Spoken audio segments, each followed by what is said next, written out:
When life hits you so hard that you feel you can't go on. When the pain seems greater than your capacity to endure. There's something within you that whispers a profound truth. This is not the end, but the beginning of something you don't yet understand. It's not that suffering is good or necessary, but when it's already here, when it's part of your reality, you can choose how to relate to it.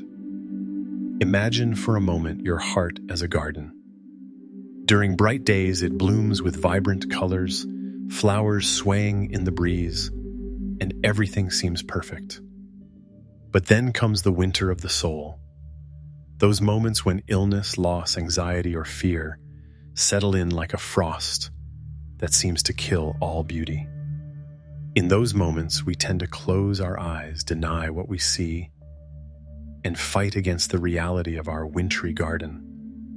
Yet, there is an ancient wisdom that teaches something revolutionary. Winter doesn't destroy the garden, it transforms it. Beneath the seemingly barren surface, roots grow stronger. The soil prepares for new life, and something essential is brewing in the silence. Your pain, your fear, your illness, they aren't enemies to defeat, but seasons of the soul with their own purpose and beauty. Radical acceptance doesn't mean passively resigning yourself or surrendering to suffering. It doesn't mean you like what's happening or that you do nothing to change what can be changed. Radical acceptance is an act of extraordinary courage. It's looking your reality in the face, without makeup, without filters, without stories to soften it, and saying, "This is what is right now. This is what my life is teaching me in this moment." When you accept what is without resistance, something magical happens. The energy you once spent fighting reality is freed and can be used to heal, to grow, to find new paths. It's like stopping to swim against the current and letting the river carry you. Discovering it knew where it was going all along. Think of those moments when you felt you couldn't go on, when physical or emotional pain seemed unbearable. What happened next? You kept breathing, your heart kept beating, you kept being. Not because you were especially strong or brave, but because there's something in you deeper than any storm. That part of you remains serene amid chaos, observes without judging, and breathes when everything else seems to stop. In contemplative traditions, there's often talk of the inner witness, that part of you that can observe your thoughts, emotions, even your pain, without being swept away by them. It's as if there's an immense sky within you that can hold any storm without being harmed by it. The clouds may be dark and threatening, but the sky remains unchanging, spacious, serene.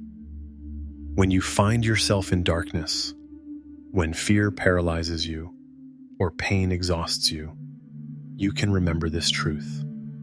You are bigger than any experience you're going through. You are not your anxiety, your illness, or your grief. You are the conscious space in which all these appear and disappear, like clouds in the sky of your being.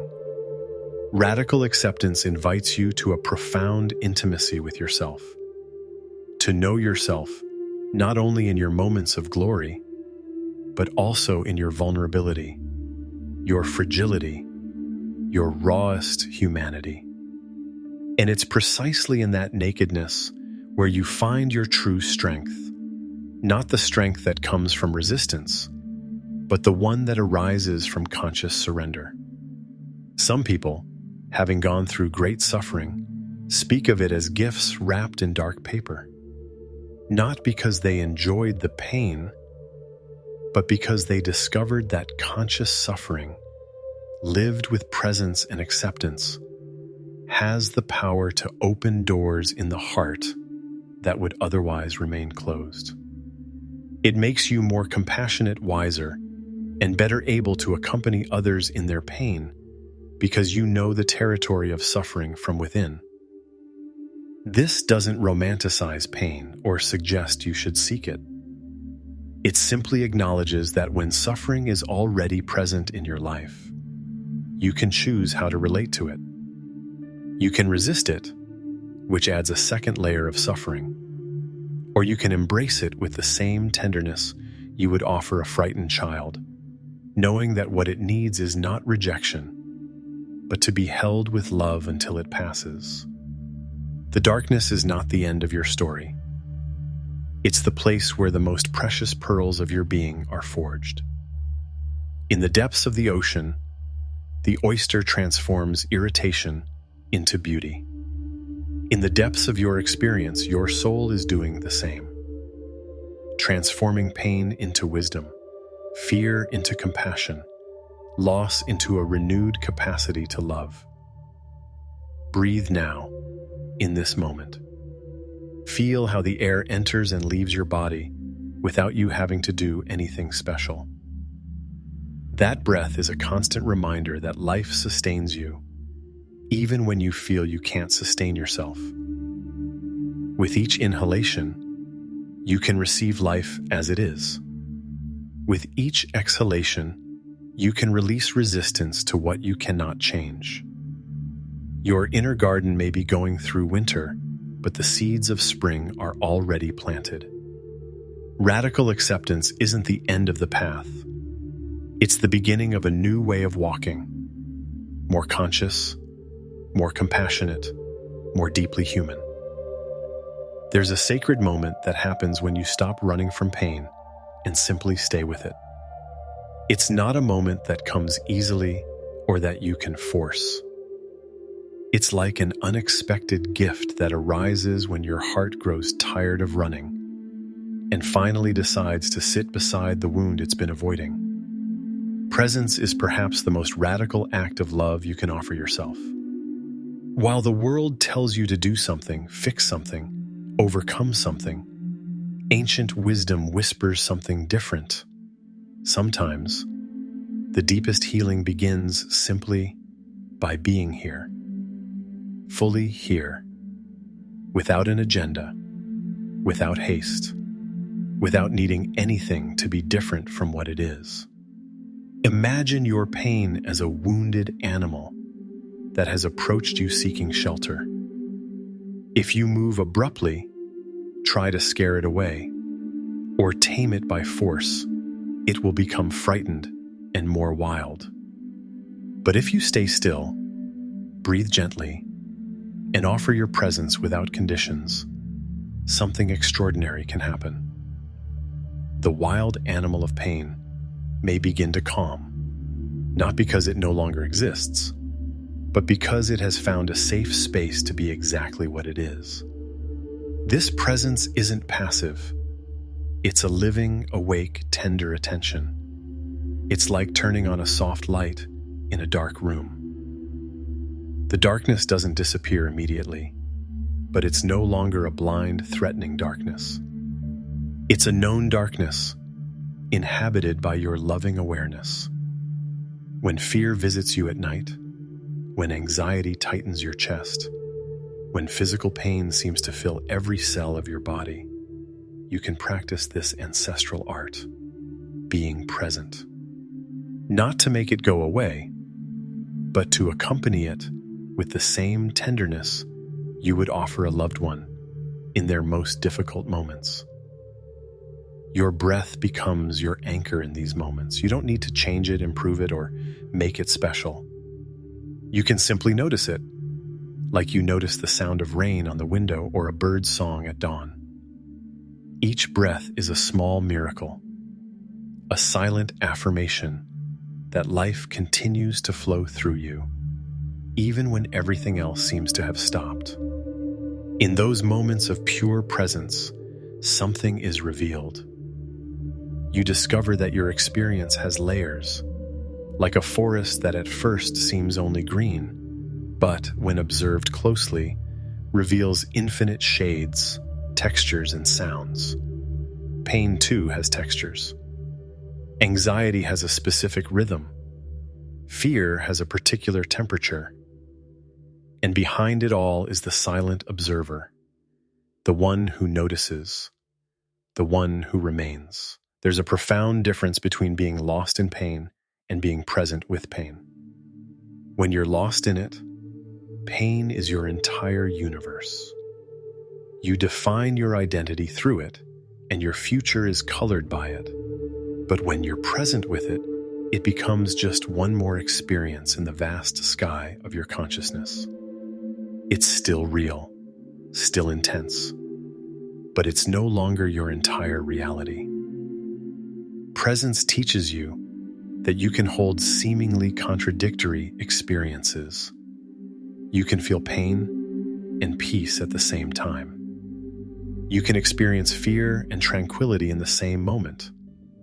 Not because you're deceiving yourself or denying what you feel, but because your being is vast enough to contain the full range of human experience without breaking.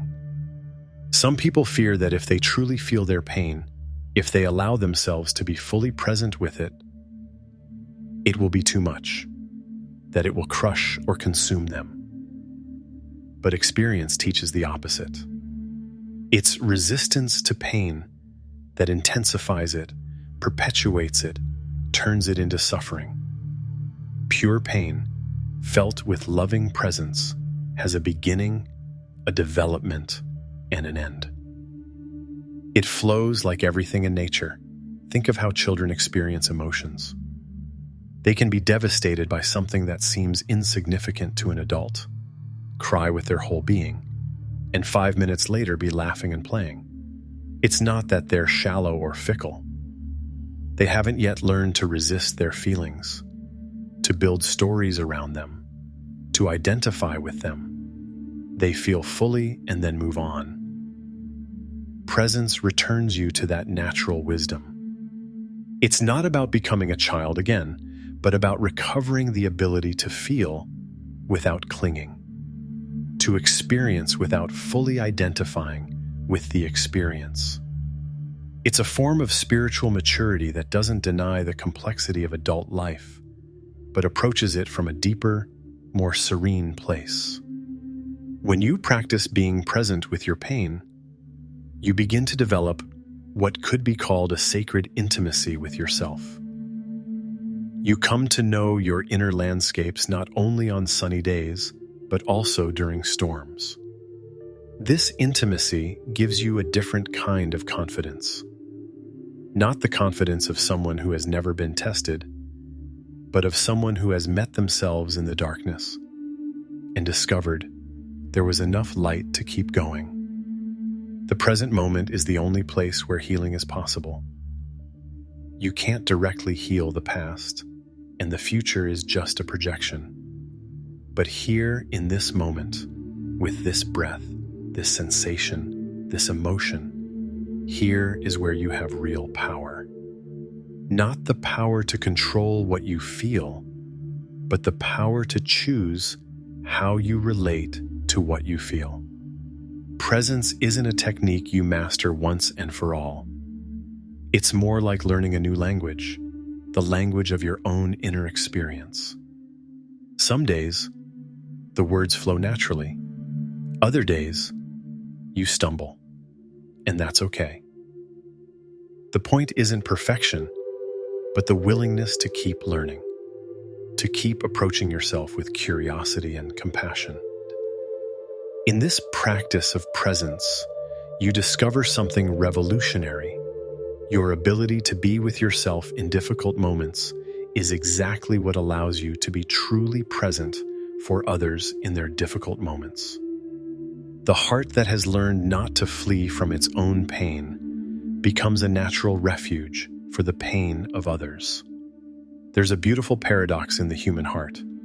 It's precisely when it breaks that it becomes more capable of loving. It's not a breaking that destroys it, but one that expands it, as if the cracks were windows through which more light, more understanding, more tenderness toward the world can enter.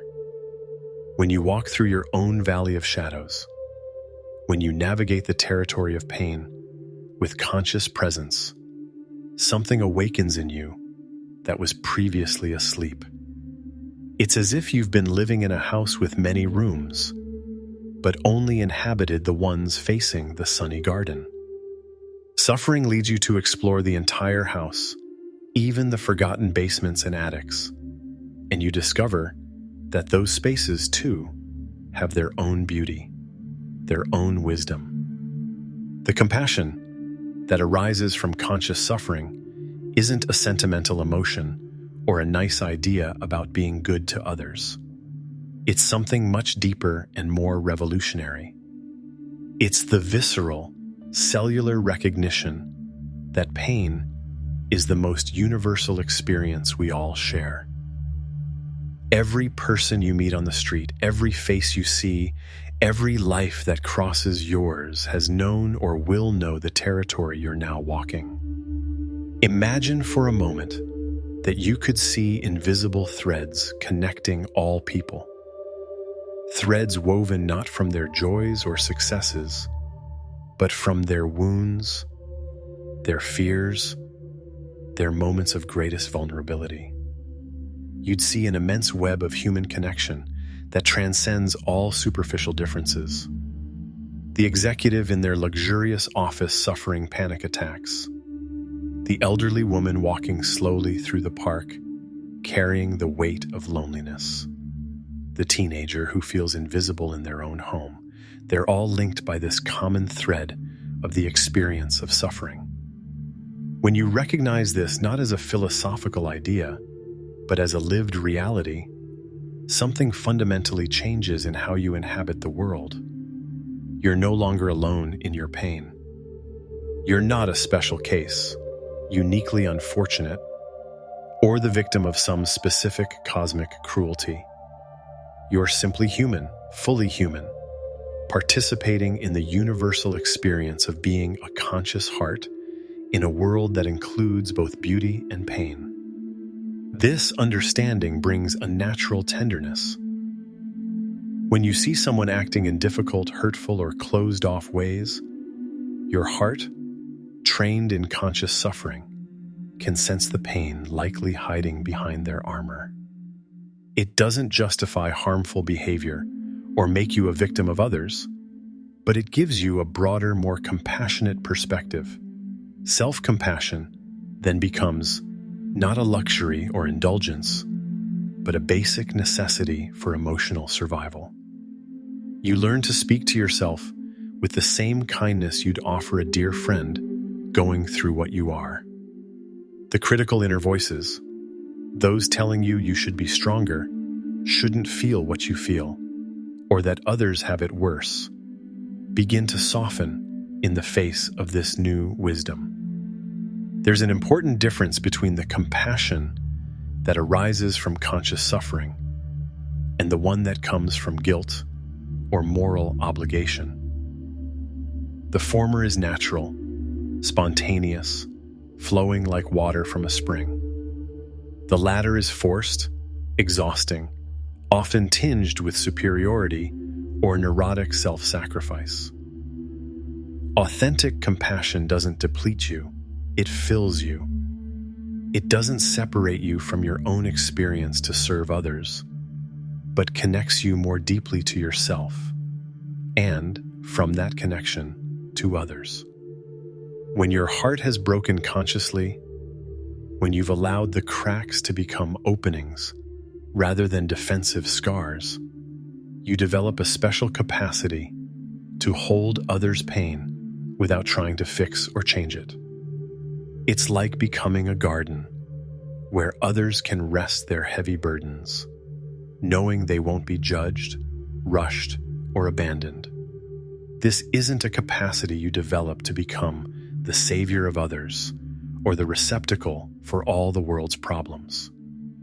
It's more like learning to be good soil where the seeds of others' healing can germinate on their own. You offer presence, not solutions. You offer companionship, not advice. You offer a safe space where pain can be pain without needing to disguise itself or apologize. As you practice this form of compassion, something curious happens to your own suffering. It begins to transform, Not because it disappears, but because it finds a purpose, a broader meaning. Your personal pain becomes a doorway to universal pain, and paradoxically, this broader connection makes your individual suffering feel less isolated, less overwhelming. This isn't about romanticizing pain or believing that growth only comes through suffering. There are many paths to wisdom and compassion. But when suffering is already present in your life, when it's part of your reality, you can choose whether to use it as a wall that separates you from the world or a bridge that connects you more deeply to it. The compassion born of conscious suffering has a particular quality. It's humble. It doesn't come from a place of spiritual superiority or having overcome something others haven't.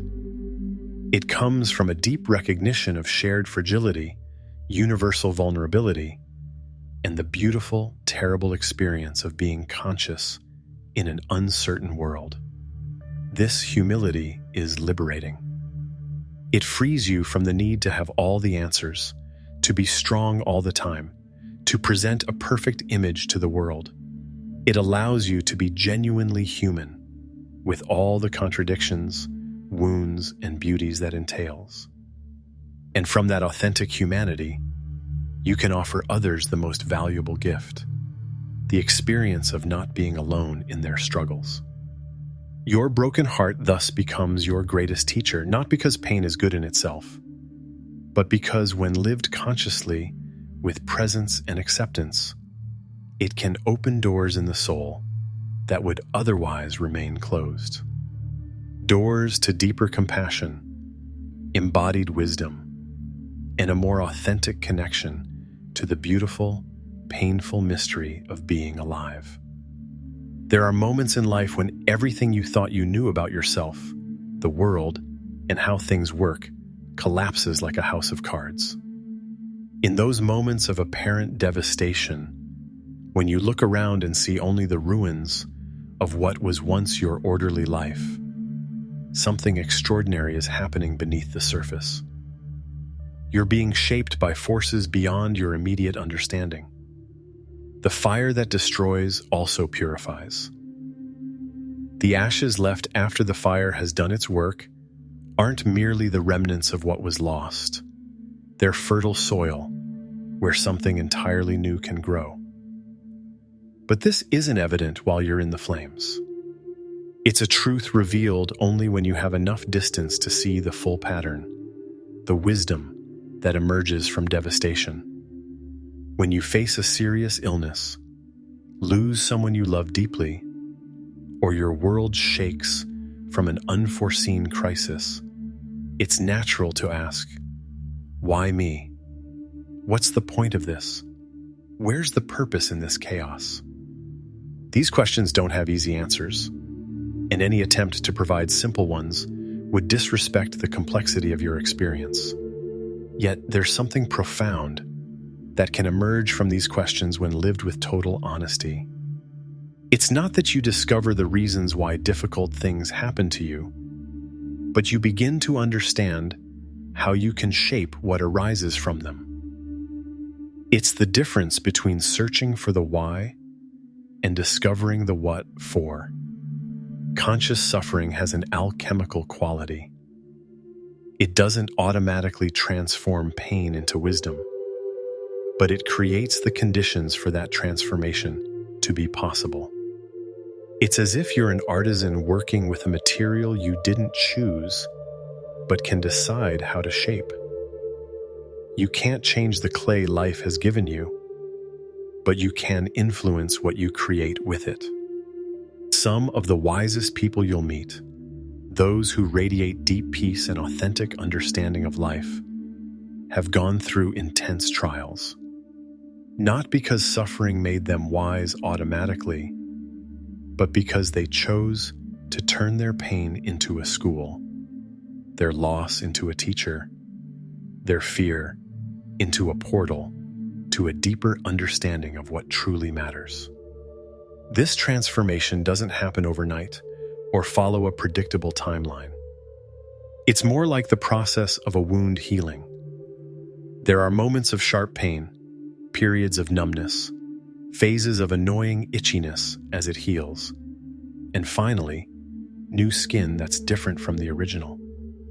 Perhaps stronger in some ways, more sensitive in others, but undeniably marked by the experience of having been broken and repaired. The meaning you find in your suffering isn't something waiting to be discovered like buried treasure. It's something you actively create through how you choose to respond, how you decide to grow, how you allow the experience to change you.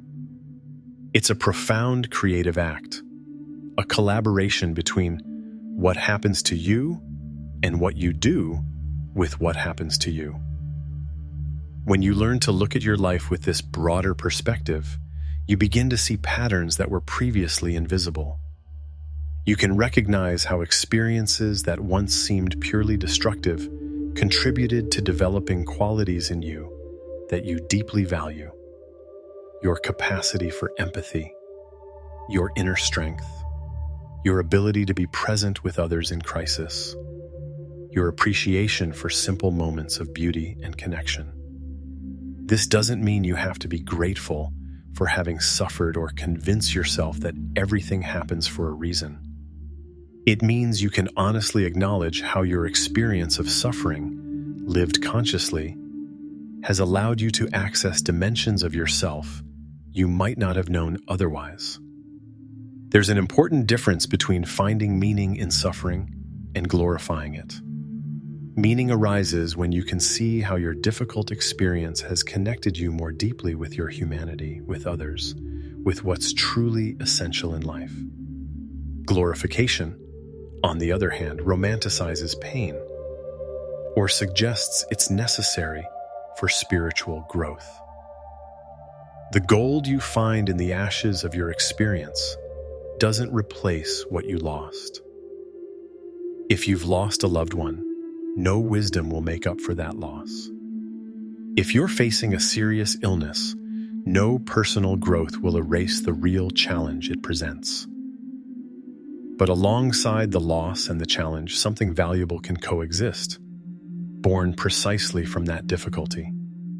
This ability to hold seemingly contradictory realities, to feel pain and gratitude simultaneously, to experience loss and growth at the same time, is one of the hallmarks of spiritual maturity. It's not that you've overcome life's complexity, but that you've learned to dance with it, to find your balance amid constant movement.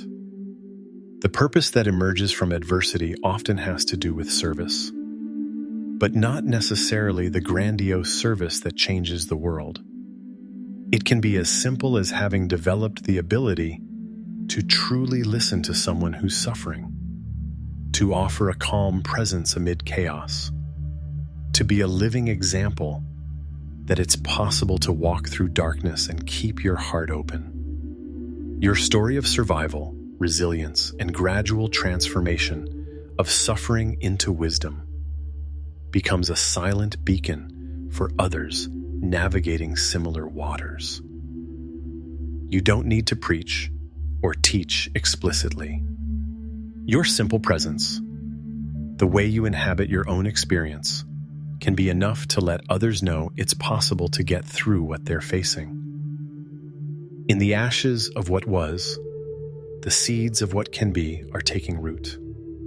You don't know exactly what form this growth will take, but you can trust the process, your innate ability to create meaning, to find purpose, even in the most challenging circumstances.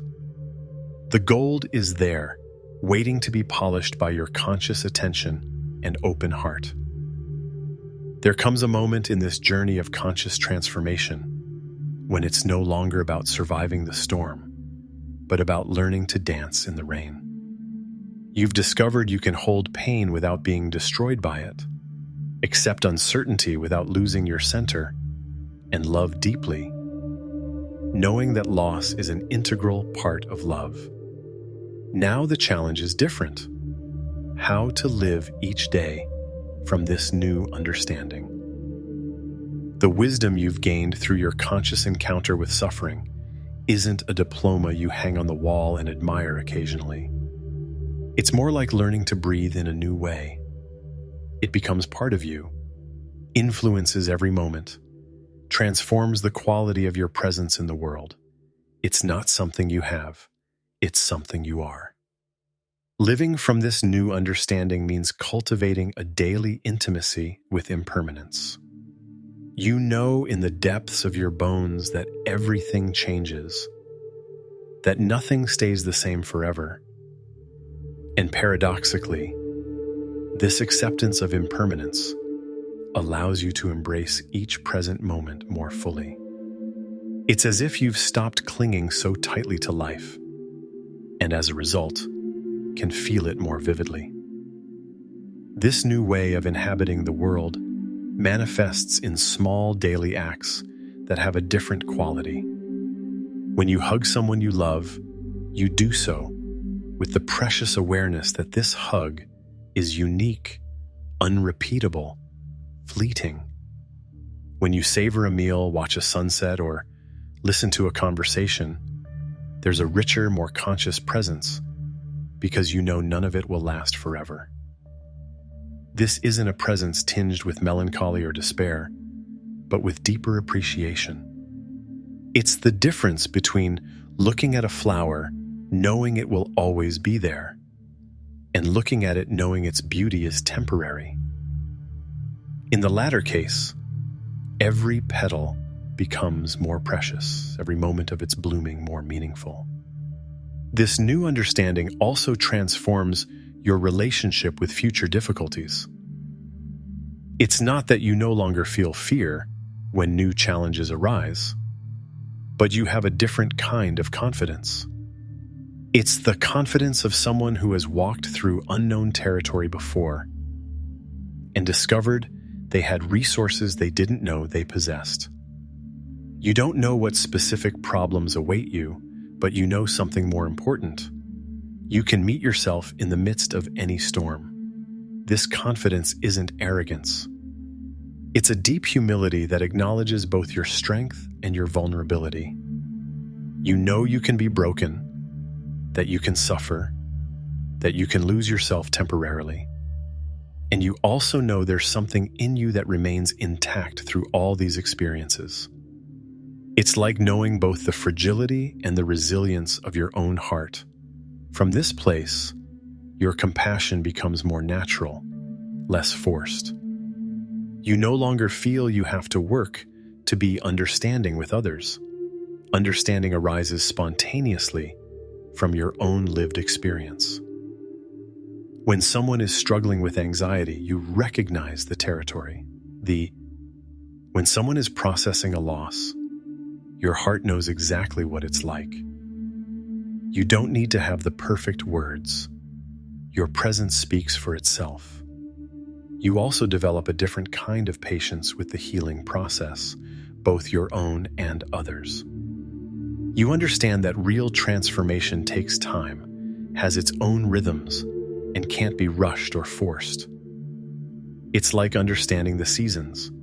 You know spring follows winter, but you also know winter must be fully lived for spring to make sense. This patience extends to your relationship with yourself. You no longer demand perfect days, constant positivity, or to have overcome your story of pain entirely. You recognize that living consciously is an art practiced daily, not a goal achieved once and for all.